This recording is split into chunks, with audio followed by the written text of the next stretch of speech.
And then the other piece of that too, don't take anything personal when something happens. A good tool to utilize is actually asking questions, and this is something that I can do a whole lot better You at. do. Is like I'm trying to get better at that. Like when someone says something, instead of just going on to the next thing, it's like, well, why did you say that? Or like this is how what it was. Like it's just asking better questions. I think is super Yeah. important, which kind of leads us into number three, the third agreement, which is don't make assumptions.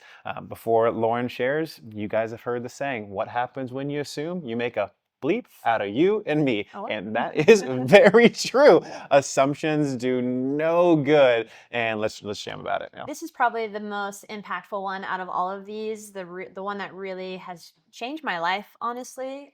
Because again, you have that interaction, and then you walk away, and then you could just, it's amazing what the brain can do and Whole what big story. your mind can make up, and a whole thing. And I bet you've been caught many times where you had an interaction and time passes, and then someone clears up that interaction and you just completely misinterpreted it. Meanwhile, for 5 hours, you were thinking one thing. I mean, it's absurd when you think about it in that way. Yeah, But good. no.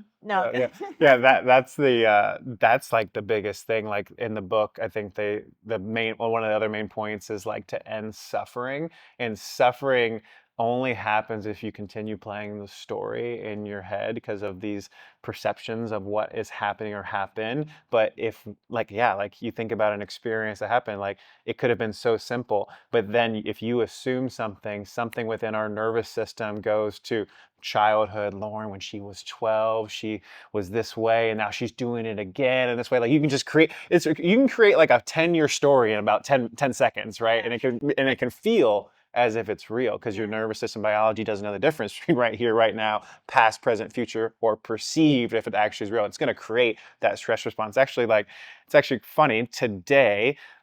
Something happened between Dr. Eric and I in the shift. She said something, I said something, and I don't know if we fully understood each other, but I initially started making an assumption, but I was like, no, let's not assume. I'm doing this video on today. I can't make any assumptions. So we had a break 30 minutes later, and then we sat in the back. And I asked her, hey, what about this? What something happened here? She's like, oh no, this is what I meant. This is what I meant. I was like, awesome, cool. We cleared it up. So like, again, I could have gone down the path like Erica's this and Loren did this, whatever. But the reality is we're creating most of this in our head. And if we can just not make that assumption and have better communication with that person, even though it's uncomfortable, we can start to clear the air. And probably 95, 99 out of 100 times, probably wasn't exactly what we thought. That's what's cool about all these agreements is that if anything, it just causes you to take a pause, right? And it kind of slow yourself down and just be present with what's at hand and gives you a chance to choose, right? You can't just take off with the emotion and react, or you can kind of take that breath,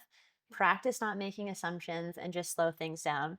There's this very silly video that I can't. That's what I'm laughing about. I'm thinking about these two comedians did it, Key and Peele, Yeah. where it's two guys texting, Yeah. and he's like, "Hey, you want to go out?" He's like, "Oh, whatever." He's like, "Whatever," and he's like, "Yeah." And the other guy is saying like, "Yeah, sure." He's like, "Sure."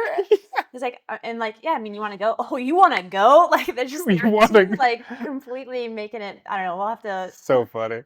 drop that video below, but it's hilarious just to see how like that happens all the time of just these interactions, conversations, communication. So if anything, just to remember to slow down. If you catch yourself making an assumption, you're probably wrong, and even if you are right, you might as well just not play that game. Yeah, it's again easier said than done, and it just shows that funny skit by Key and Peele shows how our perception of reality is everything, and our perception is based off 5, 10, 15, 20, 30 years of experiences that have ingrained in our nervous system a certain way that when someone says this, that I react in this way, and before we know it, someone's being light and loving and kind, and you read a text and like, that jerk, I'm gonna kick his butt kind of thing, yeah, which is And hilarious. that's the empowering thing again about this book and these agreements is all you can handle and control is your perception, your perceptual lens. And there's so many things that you can help, make sure that it's a little bit clearer and a little bit more calm.